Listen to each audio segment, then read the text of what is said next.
Olá pessoal, eu e meu colega Natan vamos apresentar sobre a cultura de capim-sudão. A semente foi fornecida pelo professor Maurício Vicente Alves, foi implantada na UNOESC em canteiros já preparados. Ela foi semeada no dia 14 de setembro, mas a implantação não ocorreu como desejado, devido ao clima desse ano ser áptico por excesso de chuva e frio prolongado. As gramíneas precisam de um clima maior de calor e luz. Foi semeado capim-sudão, de nome científico Sorghum sudanense. Ela é uma cultura de primavera-verão, com espaçamento de 17 centímetros, distribuído com 25 quilos por hectare. Sua época de semeadura ideal em Santa Catarina, na região oeste e litoral, e Paraná, com exceção em regiões com altitude superior a 600 metros, a partir do final de setembro até fevereiro. Nas demais regiões de Santa Catarina e Paraná, as semeaduras podem ser realizadas na segunda quinzena de outubro até fevereiro. A densidade da semente por hectare é de 25 kg por hectare. Caso o plantio seja feito a lanço, é recomendado aumentar de 30% a 40% as sementes utilizadas.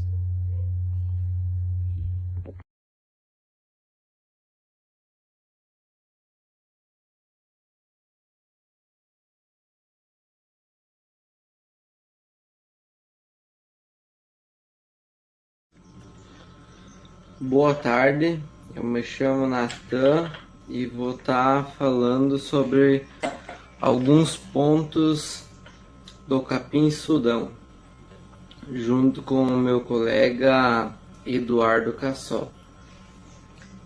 Vamos começar então com algumas características do capim-sudão, né?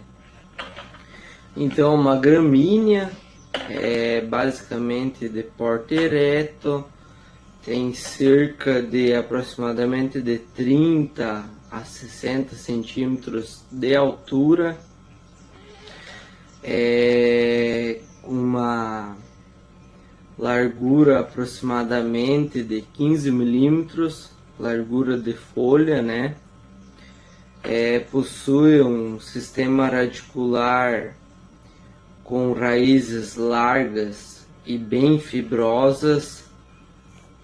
Essas raízes do capim-sudão, elas alcançam em média 2 metros de comprimento e são raízes adventícias. Agora um pouco então sobre a utilização do capim-sudão. Então ele possui uma utilização muito importante na parte agrícola, né?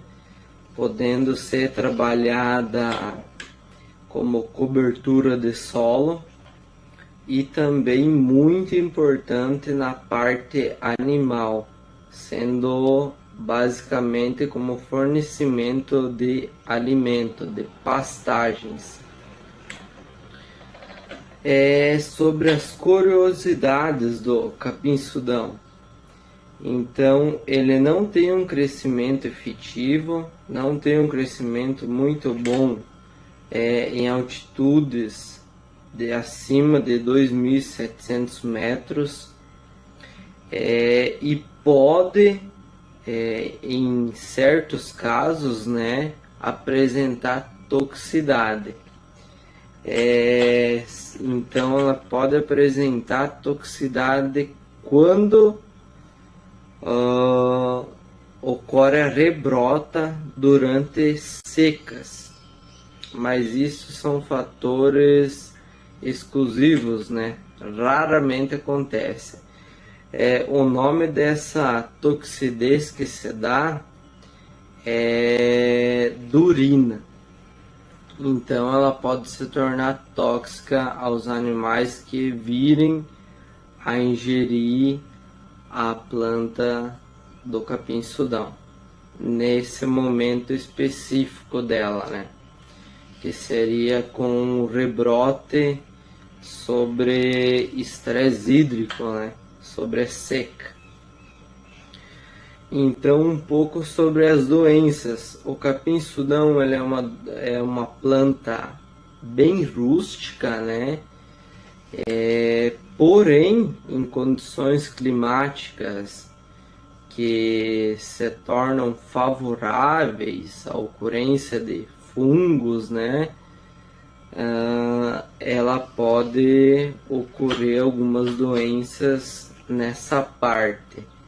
Algumas das doenças mais conhecidas que geram então no capim-sudão são basicamente as mais comuns, né? Como ferrugem e antracnose, por exemplo.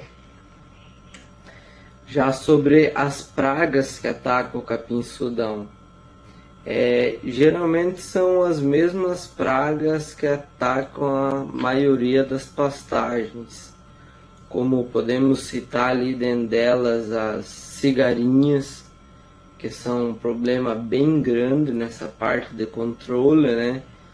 Temos também os cupins, que atacam uma parte, lagartas desfolhadoras e cochonilhas e percevejos das gramíneas. Então seria isso. A capim-sudão é muito importante, né? Vemos hoje na parte da agricultura e também na parte de bovinicultura, né? Tanto de leite como de corte também vem auxiliando bastante nessa parte. Então é isso. Muito obrigado.